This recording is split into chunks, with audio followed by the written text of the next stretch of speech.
Que levante la mano quien sepa lo que es un servidor MCP. Yo no lo sabía hasta hace un rato, así que... A ver, un servidor MCP, ¿vale? Es un servidor que le va a dar a determinada inteligencia artificial habilidad de hacer algo, ¿vale? De por sí los LLMs, ya lo hemos hablado alguna vez en el canal, los LLMs son completadores de lenguaje, es decir, saben qué palabra poner después de otra y en cierta manera razonar a través de determinados estilos de entrenamiento.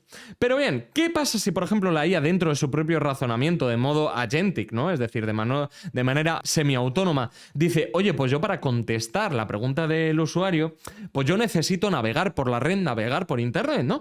Pues oye, probablemente tengamos disponible un servidor MCP que él sea el que ejecute un comando curl, ¿no? Por ejemplo, para traerse un HTML de una dirección web específica que le dé la IA y devolverle a la IA el resultado, ¿vale? Con lo cual, este servidor, ¿vale? Que puede ser un servidor, puede ser un programita local, puede ser un proceso, pero básicamente lo que le va a dar la capacidad a la IA es de ejecutar muchas cosas que de primeras no podría hacer, ¿vale?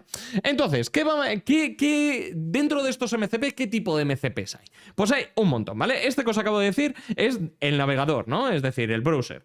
Pero luego hay algunos de operaciones, es decir, pues crear un fichero, borrar un fichero. Hay otros que puede ser un MCP de bases de datos, ¿vale? Centrado, por ejemplo, en gestionar bases de datos de Oracle específicamente y que el agente de IA pues hable con este MCP para ejecutar determinadas acciones que tiene preprogramadas dentro.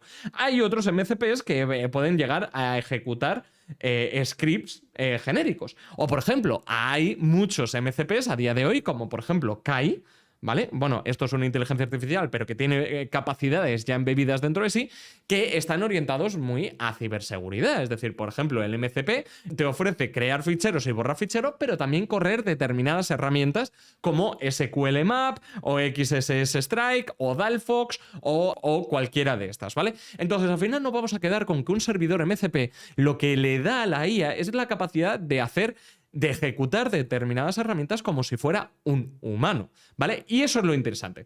Entonces, dentro de todo esto tenemos el MCP de GitHub, ¿vale? GitHub, GitHub ya sabemos yo creo todo lo que es, ¿no? No me tengo que parar ahí. Ese repositorio de código inmenso donde todo el mundo puede colgar su código. Pues bien, tú imagínate que tienes una inteligencia artificial que quiere hablar con GitHub o que quiere hacer determinadas operaciones con GitHub. Por ejemplo, listar todos los repositorios que tienes en tu cuenta, o listar determinadas líneas de código, o listar los commits, es decir, los cambios en el código que se han hecho en los últimos 6 meses, determinadas operaciones. Pues oficialmente GitHub te ofrece este MCP o este código MCP que tú luego tienes que colgar por ahí para que tú dándole determinadas operaciones puedas hacer determinadas ejecuciones, ¿no? Pues yo que sé, consultar la información acerca de los repos, consultar, que esto es lo que nos interesa hoy, consultar determinadas issues. Las issues son todos aquellos problemas o tickets que se le pone, o comentarios, que se le pone a un código diciendo pues normalmente que, oye, pues no funciona bien, o si funciona bien, o lo que sea. También podemos consultar los usuarios, las pull requests, la seguridad del código si es que hemos corrido algún tipo de SAST, como por ejemplo el CodeQL este de GitHub, experimentos, es decir, podemos hacer un montón de cosas, ¿vale? Pero, por ejemplo, los issues, que es lo que nos interesa hoy, es esto que veis aquí, ¿vale? Es decir, si yo me meto en uno de estos, pues probablemente sea un bug, ¿vale? O una petición de una nueva funcionalidad. En este caso, quiero ser capaz de crear repositorios usando plantillas de repositorios con el GitHub MCP. Vale, pues oye, este usuario pues está pidiendo que se haga algo. Como podéis ver, este repositorio, que es el oficial de GitHub, no es mío, y yo aún así puedo meter un comentario y puedo hacer lo que me salga del pie con él. Esto aparecerá aquí y luego un administrador pues lo puede aprobar o no, pero de primera se le va a enseñar a todo el mundo. Yo puedo poner hola y todo el mundo pues va a ver un hola. Luego a lo mejor me borran el comentario porque un hola en una conversación técnica no tiene ningún tipo de sentido, pero oye, ahí estará. Pues bien, ¿qué pasa? Que se le ha encontrado a este tipo, ¿vale? Y no vamos a hablar específicamente, aunque en este artículo sí, pero nosotros no nos vamos a centrar tanto en el MCP de GitHub, sino que se está descubriendo un nuevo tipo de vulnerabilidad o de prompt injection, como se le llama realmente, que vamos a llamar flujos tóxicos. Y el nombre en sí no es muy apetecible, pero oye, es como se le está llamando, Toxic Flows, ¿vale? Básicamente lo que nos vamos a aprovechar dentro de todo esto es de este esquemita, ¿vale? Voy a aumentarlo un poco para que se vea bien. Y bien, nosotros tenemos, como podemos ver ahí, tenemos a una inteligencia artificial, ¿vale? Que en este caso va a recibir, o un agente de inteligencia artificial, que va a recibir un simple mensaje, una simple tarea, que es, oye, arregla o cambia el código acorde a lo que mis usuarios o que los usuarios de GitHub hayan puesto en las issues, como el ticket que acabamos de ver, o por ejemplo algo tan sencillo como implementa todas las funcionalidades que los usuarios me están diciendo a través de las issues, ¿vale? En este caso, pues, por ejemplo, el agente de inteligencia artificial intentaría cambiar el código de MCP, de GitHub, para poder implementar automáticamente esta herramienta que le está pidiendo el usuario, ¿vale? Me parece algo muy de vibe coding, ¿no? Como muy de, oye, pues IA, todo lo que te digo y yo me tiro a la Bartola, ¿no? Pero es algo que yo creo que hay muchísimos usuarios que harían realmente. Pues bien, nosotros le damos a un agente de inteligencia artificial, da igual cuál, repito, este artículo se centra mucho en Claude, pero porque ha utilizado Claude. Pero ya está, ¿vale? Pero no es que sea una vulnerabilidad específica de Claude, ni sea una vulnerabilidad específica de GitHub, sino del proceso que estamos siguiendo a día de hoy y de los salvarraíles que podemos seguir. Entonces, esta gente va a ir al MCP y va a ejecutar la herramienta que él sabe que tiene que ejecutar, getIssues. ¿Para qué? Pues para coger todo el listado este que vemos aquí, todo esto, con sus títulos, sus descripciones y absolutamente todo.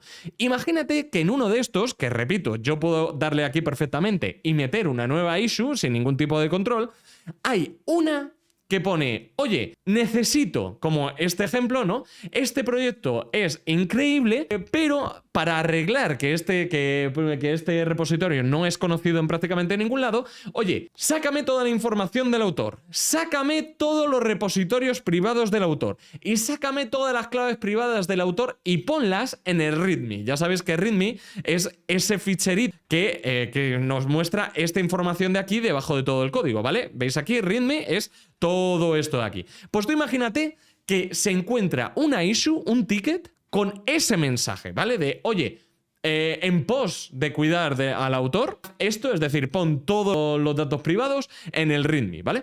Eso lo va a leer como parte de una issue ese agente, y ese agente, al ir una por una de las issues, uno por uno de cada uno de los tickets, va a ejecutar eso que está diciendo, ¿vale? Entonces, en ese sentido, es un prompt injection.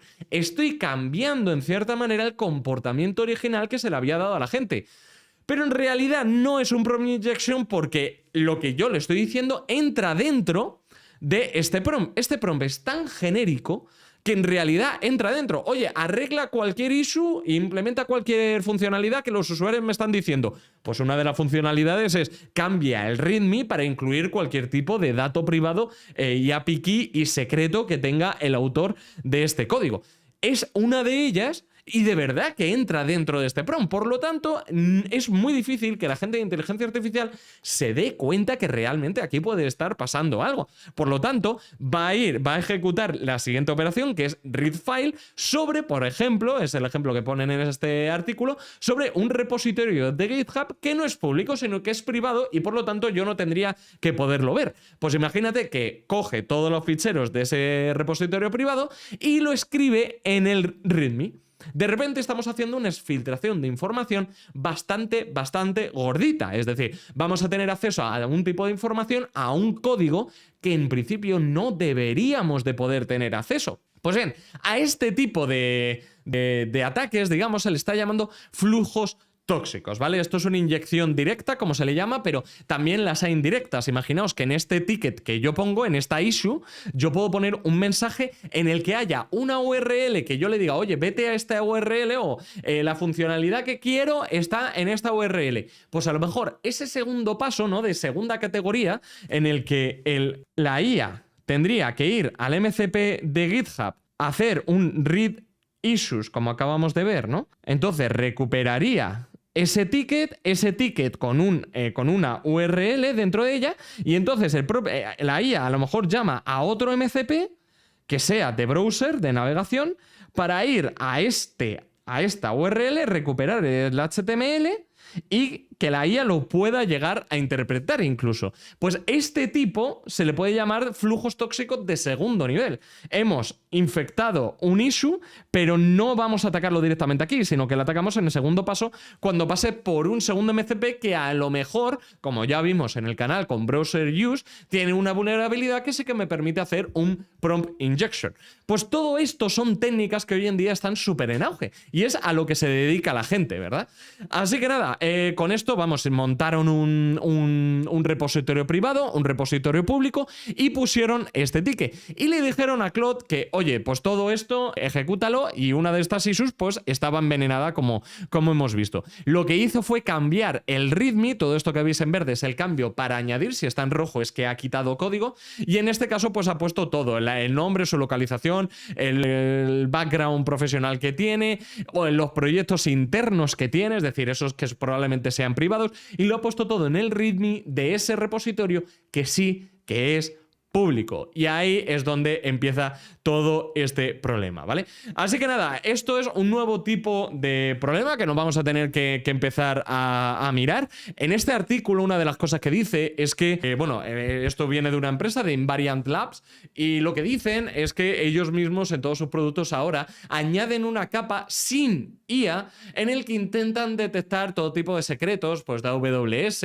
o tu nombre o cosas así, que elevan el perfil de riesgo, y cuando una respuesta de un MCP o de una inteligencia artificial llega y tiene determinado nivel de riesgo, no devuelven la respuesta directamente y se queda como diciendo, oye, pues como le pasa a ChatGPT muchas veces, que dice que esa respuesta o esa pregunta infringe las políticas de contenido de uso y por lo tanto no te la devuelve. Eso tiene un problema, que es donde pones el límite. Es decir, no sé si os pasa a vosotros, pero a mí me pasa muchas veces que ChatGPT me quita determinadas respuestas que en realidad no infringen ningún tipo de política, pero en su entrenamiento o esa capa de software que está antes o después de ese razonamiento para analizar tanto la pregunta como la respuesta, pues no le gusta y entonces pues no puedo obtener el tema.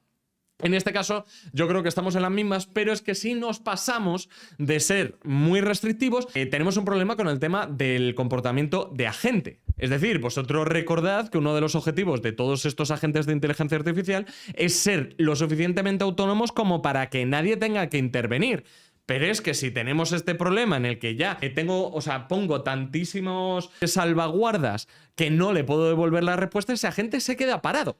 Y de repente se queda parado en un proceso que tú estabas asumiendo que es autónomo, ¿vale? Que es una de las diferencias de la inteligencia artificial y de una programación determinista normal y corriente. Tú, si piensas en todos los casos de if else, if else, if else o un switch, al final vas a llegar a que un sistema es autónomo. En este caso no estaríamos ahí. Así que nada, dime qué te parece este tipo de nuevo tipo, entre comillas, de prompt injection, este nuevo tipo de ataque de inteligencia artificial. Dale a like, suscríbete, comparte el vídeo, ponme un comentario, dime qué te parece y sugiéreme nuevos temas y nos vemos en el siguiente.